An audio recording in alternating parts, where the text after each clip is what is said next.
February 5th, 1985. A baby boy was born in Madeira, Portugal. No celebration, no smiles. The family was too poor to welcome another child. His mother had even considered letting him go. But fate had other plans. The boy survived, and the world of football would never be the same. His name was Cristiano Ronaldo. Madeira, a small volcanic island in the middle of the Atlantic Ocean. Beautiful from the outside, but for the poor, life there was anything but easy. Cristiano grew up in a tiny house in Santo Antonio, 4 kids sharing one room, a father who drank, a mother who cleaned and cooked just to keep the family fed. But from the very first moment Cristiano touched a football, something was different. In 1992, at just 7 years old, he joined his first club, Andorinha, the same club where his father worked as a kit man. 2 years later, he moved to CD Nacional. And the coaches there all said the same thing.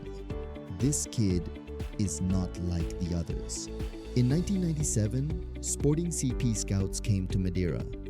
Ronaldo was 12 years old, 3 days of trials, 1 contract signed. And just like that, his entire world changed. He had to leave Madeira, leave his parents, leave his brothers and sisters, and move alone to Lisbon. Nobody went with him.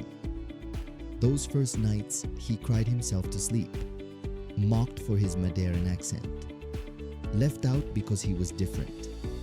Then at 14, the doctors found a problem with his heart, an irregular heartbeat that could end his career before it even started. He went under the knife, discharged the same day.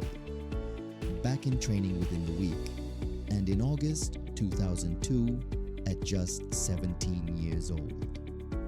Cristiano Ronaldo made his professional debut for Sporting CP against Inter Milan in the Champions League. The boy from the island had arrived August 6, 2003. Sporting CP hosted Manchester United in a friendly match. Ronaldo tore them apart. After the game, the United players walked straight to Sir Alex Ferguson. Sign him tonight. On August 12, 2003, Manchester United paid £12.24 million for Cristiano Ronaldo. He was handed the number 7 shirt, the same shirt worn by George Best, Eric Cantona, David Beckham. The pressure was enormous. Early on, the press called him a showboat. Fans booed him. But Ferguson never let go. He saw something in Ronaldo that no one else could see. Season by season, Ronaldo transformed. Stronger, sharper, deadlier. In the 2007 to 2008 season, he scored 42 goals. He won the Premier League. He won the Champions League on penalties against Chelsea and Moscow. And at the end of that year, he won his first Ballon d'Or, the best player in the world, at 23 years old. The summer of 2009, Real Madrid paid £80 million for Cristiano Ronaldo, a world record at the time. The unveiling at the Bernabeu drew 80,000 fans, more than had ever come to welcome any player in history.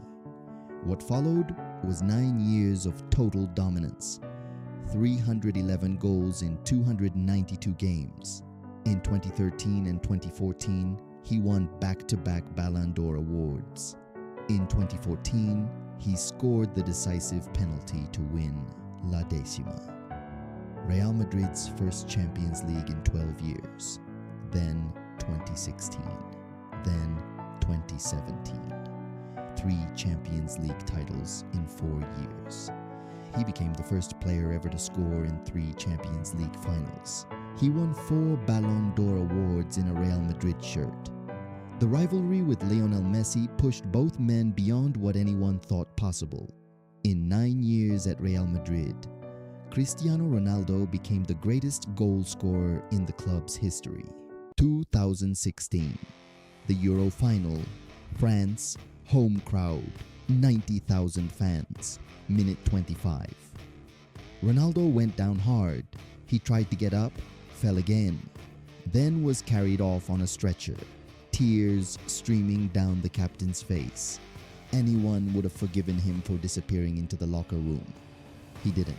He put on his training gear, got on crutches, and stood on the touchline for the remaining 95 minutes, directing, shouting, pouring everything into his teammates. Minute 109. Ida scored. Portugal were European champions for the first time in history. Ronaldo dropped to his knees and wept. That moment showed the world something no stat sheet can ever capture. Cristiano Ronaldo leads from wherever he stands, even from the ground. The summer of 2018. Real Madrid sold Cristiano Ronaldo to Juventus. 100 million euros.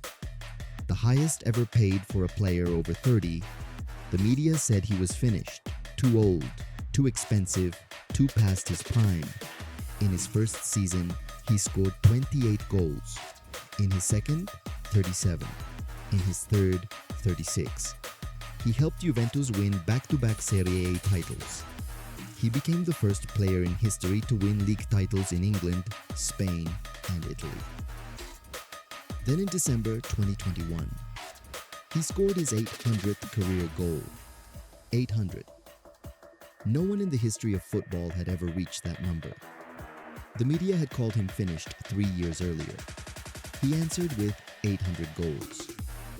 August 2021, Cristiano Ronaldo came home. Manchester United, Old Trafford, the place where he first became a legend. The fans went wild. His shirt sold out within hours. In his very first game back, he scored twice against Newcastle. He finished that season as United's top scorer. But the club around him was struggling. New managers, new systems, no direction. Ronaldo was still delivering on the pitch. The team was not. In November 2022, his contract was terminated. The second chapter at United was over. But Cristiano Ronaldo was far from finished. December 2022, Al Nassr, Riyadh, Saudi Arabia. The world laughed. They said Ronaldo was done with elite football. They were wrong. Again. He scored on his debut. He broke the Saudi Pro League all-time scoring record in a single season. He became the first player in history to win the Golden Boot in 4 different leagues: England, Spain, Italy, Saudi Arabia. At 41 years old, he is still playing, still scoring, still the captain of the Portuguese national team.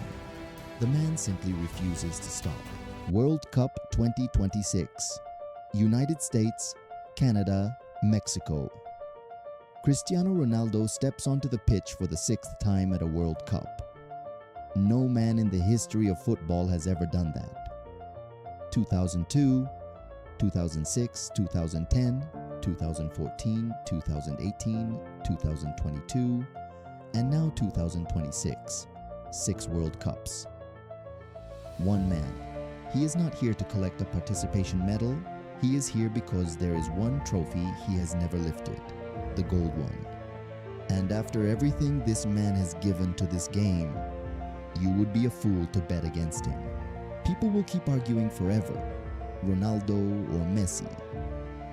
Who is greater? But there is one thing no one can argue.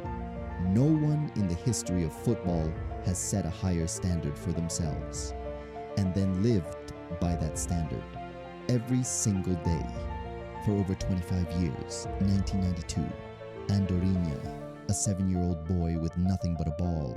1997, Sporting CP, alone in a city that was not his own. 2003, Manchester United, the number 7 on his back. 2009, Real Madrid, the greatest stage in club football. 2018, Juventus, proving age means nothing. 2023, Al Nassr, rewriting what a career can look like. 2026. One last dance on the world stage. Over 950 career goals, 5 Ballon d'Or, 5 Champions League titles, 143 international goals, 226 caps for Portugal. But none of that is what makes him who he is, what makes Cristiano Ronaldo who he is. Is the boy who cried alone in Lisbon at 12 years old, who had heart surgery at 14 and was back training within days, who lost his father at 20 and never stopped running, who chose to get up every single time he fell. That is the standard, Cristiano Ronaldo, the boy from Madeira, the greatest story football has ever told.